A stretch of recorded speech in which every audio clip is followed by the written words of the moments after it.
¿Quiénes fueron los Reyes Magos? ¿Por qué cruzaron desiertos y siguieron una estrella misteriosa para encontrar a Jesús? ¿Y qué significan realmente los regalos de oro, incienso y mirra? ¿Y si lo que aprendiste de niño sobre los Reyes Magos fuera solo la punta del iceberg? Imagina por un momento la escena: hombres sabios que vienen del oriente, viajando bajo estrellas que señalan un destino, preguntando en Jerusalén por el rey de los judíos y finalmente inclinándose ante un niño en Belén. Mateo 2:1-12 nos cuenta ese episodio con pocas palabras, pero detrás de esas líneas hay capas de historia, profecía y simbolismo que raramente se explican en una sola lección de escuela. Hoy vamos a explorar los secretos que nadie suele contar sobre esos hombres sabios y su viaje fascinante. El Evangelio de Mateo es claro en su narración básica. Cuando Jesús nació en Belén de Judea, en tiempos del rey Herodes, vinieron unos magos de Oriente a Jerusalén preguntando: ¿Dónde está el rey de los judíos que ha nacido? Porque vimos su estrella en el oriente y hemos venido a adorarle. Mateo 2:1-2. No dice cuántos eran, no da nombres, ni explica exactamente de dónde venían. Esas omisiones han sido el terreno fértil para tradiciones posteriores, imaginaciones piadosas y estudios históricos. Antes de avanzar, hay que poner una línea clara. Lo que Mateo afirma es lo que aceptamos como texto. Todo lo demás, nombres como Melchor, Gaspar y Baltasar, la idea de 3 visitantes, la identificación precisa de su origen, pertenece a la tradición y a la conjetura histórica. Nota de producción: cuando se mencione a Melchor, Gaspar y Baltasar, o teoría sobre su número u origen, muestre en pantalla la etiqueta Tradición Hipótesis. ¿Por qué insistir en eso? Porque en el silencio del texto se esconden pistas que requieren atención. Esos magos no son meros peregrinos cristianos tardíos. La palabra griega que usa Mateo, magoi, remite a una clase de sabios del mundo antiguo. Astrónomos, intérpretes de sueños, consejeros en cortes reales, a veces vinculados a prácticas religiosas como el zoroastrismo. En el mundo persa y babilónico, esos sabios eran respetados por su conocimiento de los cielos y de los signos. Por eso, una hipótesis plausible es que algunos de los visitantes provenían de regiones como Persia o Mesopotamia, lugares donde la observación de las estrellas formaba parte de la cultura intelectual. Otros han propuesto orígenes en Arabia o incluso entre comerciantes itinerantes que conocían rutas comerciales y profecías judías. Ninguna de estas opciones está escrita en Mateo. Son, precisamente, hipótesis construidas a partir del contexto histórico. ¿No es curioso pensar que los primeros en reconocer a Jesús podían ser hombres educados fuera del pueblo de Israel? Esto abre una primera gran dimensión del relato, la revelación que trasciende fronteras. La tradición cristiana, por su parte, amplió la historia. Desde siglos tempranos se hablaba de 3 magos y se les asignaron nombres: Melchor, Gaspar y Baltasar, y orígenes que representaban a las naciones conocidas entonces. Esa imagen ha sido poderosa para el arte y la liturgia, pero conviene recordar que son representaciones posteriores. Nota de producción: insertar rótulo tradición cuando aparezcan los nombres. ¿Por qué 3? Probablemente porque Mateo menciona 3 regalos: oro, incienso y mirra, y la asociación entre número de regalos y número de visitantes resultó natural para la imaginería cristiana, pero el texto no lo afirma. Llegamos ahora a uno de los mayores enigmas: la estrella. Es imposible hablar de los magos sin preguntarse qué vieron en el cielo. La historia popular suele dividirse entre quienes buscan una explicación astronómica y quienes sostienen una intervención puramente divina.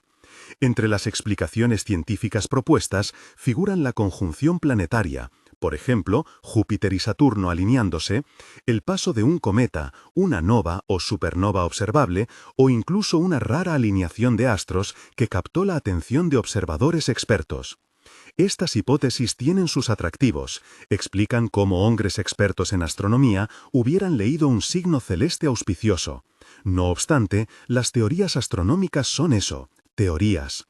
El texto de Mateo añade un matiz que complica la explicación naturalista. La estrella iba delante de ellos hasta que llegó y se detuvo sobre el lugar donde estaba el niño. Paráfrasis de Mateo 2:9. ¿Cómo se detiene una conjunción, un cometa o una nova? Ese detalle ha llevado a muchos exégetas a subrayar la dimensión providencial y guiadora de la señal. Aquí es donde convergen dos realidades, la capacidad humana de interpretar los cielos y la acción directa de Dios. Los magos, por su formación, podrían haber reconocido una señal extraordinaria, pero la forma en que la estrella se detuvo sugiere una guía que trasciende un fenómeno natural. No debemos forzar una alternativa dicotómica. Podría ser que Dios utilizara un fenómeno astronómico reconocible para aquellos sabios y a la vez acompañara ese signo con una guía sobrenatural. Mateo parece interesado en mostrar que Dios dirige la historia y que incluso el lenguaje de las estrellas sirve a sus propósitos. ¿No te impresiona la idea de que el Creador use la creación para revelar el nacimiento de su Hijo?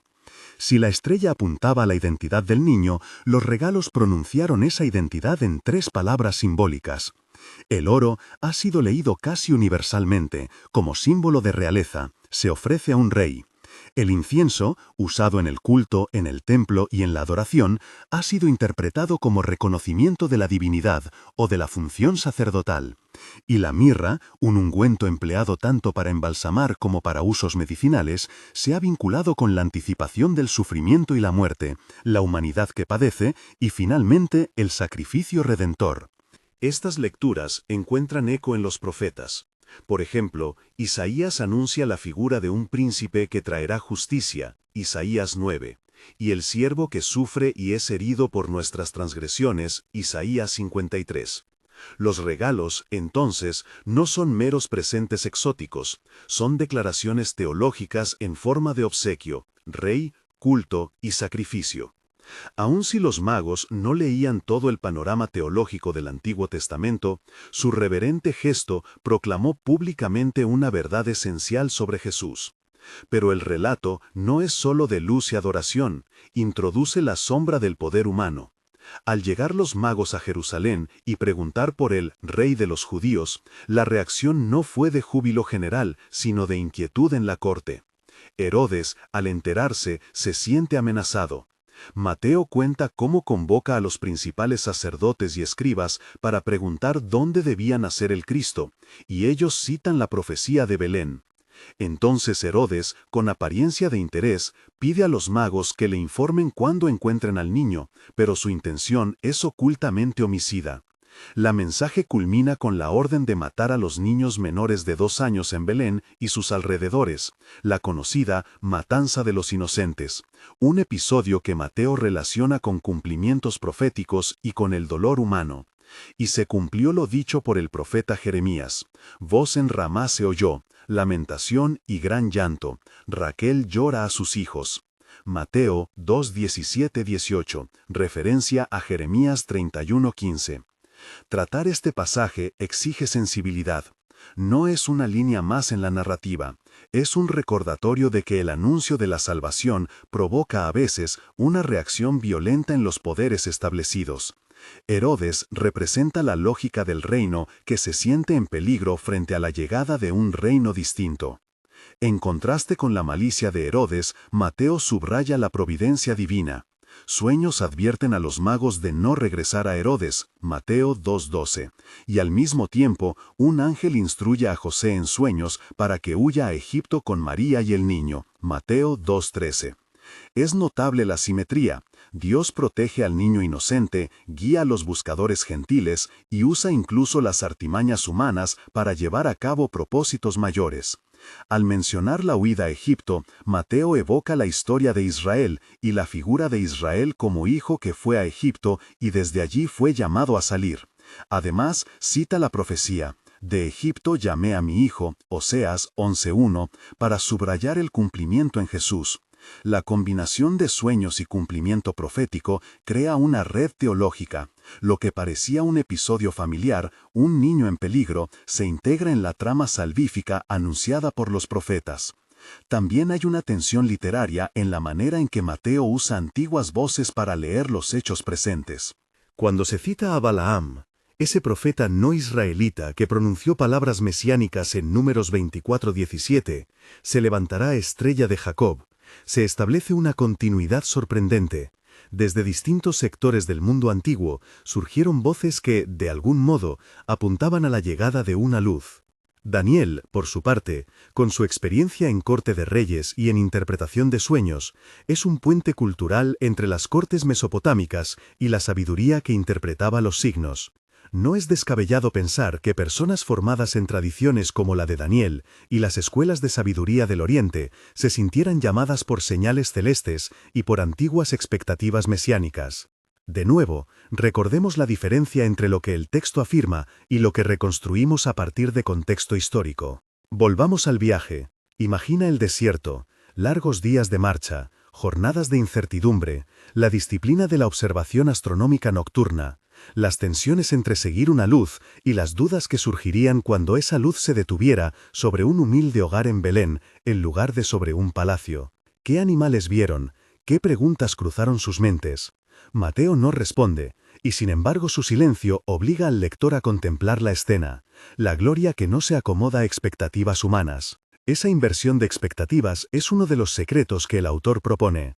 El Mesías no vino como un rey que aplasta a los poderosos con fuerza militar, sino como un niño en pobreza, visitado por sabios de fuera del pueblo y rechazado por la corte. Hay un último giro teológico que merece atención, la apertura universal del Evangelio. El hecho de que hombres no judíos vinieran a adorar al Mesías nacido en Israel subraya un principio clave del Nuevo Testamento. La salvación y la revelación no están reservadas a un grupo cerrado. Mateo muestra desde su prólogo que la buena noticia tiene efectos que se extienden más allá de las fronteras étnicas. Eso es una llamada a la Iglesia contemporánea. Mirar con humildad hacia quienes, desde contextos distintos, pueden reconocer la verdad de Dios. ¿Qué aprendemos de los magos? En primer lugar, que la búsqueda honesta de la verdad no queda sin respuesta. En segundo lugar, que la adoración auténtica implica riesgo, viajar, cuestionar, exponerse a la crítica del propio pueblo o de las autoridades. Ahora, ¿qué implicaciones prácticas tiene todo esto para nosotros hoy? Si la estrella es metafóricamente una invitación, ¿tendrías valor para seguirla hasta donde conduce, aun cuando el destino no sea el esperado? La obediencia de los magos, buscar, hacer preguntas, presentar regalos, dejarse advertir por sueños, es una lección de apertura a la revelación y de humildad ante lo que Dios muestra. Su historia nos desafía a no contentarnos con lugares seguros, con respuestas fáciles o con tradiciones no examinadas. Al mismo tiempo, nos invita a reconocer la actividad de Dios en medios inesperados, a través de la ciencia, de la tradición, de la historia y de la experiencia personal. Hagamos un breve repaso de los secretos que hemos descubierto. Primero, que Mateo no da nombres ni número exacto de los magos. Segundo, que su origen probable está en las escuelas de sabiduría del Oriente Antiguo, aunque eso no es un dato bíblico, sino una reconstrucción histórica. Tercero, que la estrella puede tener una explicación naturalizable y a la vez una dimensión de guía divina. Cuarto, que los regalos proclamaron la identidad triple del niño, rey, objeto de adoración y uno que padece, y conectan con profecías antiguas. Quinto, que la llegada de los magos provocó la reacción violenta de Herodes, mostrando la tensión entre el reino de Dios y los reinos humanos. Y por último, que el relato subraya desde el principio la apertura de la salvación a los gentiles y la providencia que protege y dirige el plan divino. Antes de seguir, un recordatorio breve. Si estás disfrutando de este viaje por los secretos bíblicos, suscríbete y activa la campanita para no perderte próximas exploraciones. Ahora continuamos. Hay, sin embargo, preguntas que siguen abiertas y que alimentan la reflexión. ¿Qué tanto entendían los magos del contenido teológico del Antiguo Testamento? Probablemente conocían algunas tradiciones mesiánicas. Quizá interpretaron la estrella como señal de un nacimiento real y buscaron discernir su significado. ¿Qué los movió a adorar, en lugar de reclamar poder o influencia? La respuesta podría estar en la combinación de sabiduría y humildad. Reconocer que ante el misterio de un niño, con la estatura de un rey, la respuesta apropiada es la reverencia. Ese gesto contrasta con la respuesta de Herodes y nos sitúa ante dos modelos de poder, el que teme y destruye y el que reconoce y ofrece. Al abordar la masacre de los inocentes, conviene no banalizar el dolor. Mateo conecta ese episodio con el lamento de las madres citado por Jeremías para dar gravedad teológica y humana al hecho. La historia recuerda que la llegada del Salvador se produce en la carne de un mundo quebrantado, donde las injusticias abundan y donde los inocentes pagan a menudo el precio de las luchas por poder. La narrativa bíblica, lejos de suavizar, confronta al lector con la realidad del sufrimiento y con la promesa de que la historia de Dios no evita el dolor, sino que lo entraña para redimirlo. Finalmente, la providencia divina que guía tanto a los magos como a José nos deja una enseñanza pastoral. Dios se preocupa por los detalles, por las rutas que tomamos y por las decisiones que nos dan vida. Los sueños que advierten a los magos y a José y la forma en que la historia se enlaza con antiguas profecías muestran un hilo conductor. No se trata de itinerarios sin misterio, sino de una trama donde la libertad humana y la acción divina se entrelazan. Concluyamos con una invitación. Si los magos nos enseñan algo, es a buscar con audacia y a adorar con sinceridad. A no temer que nuestra búsqueda nos lleve por caminos extraños, por noches largas y por preguntas incómodas.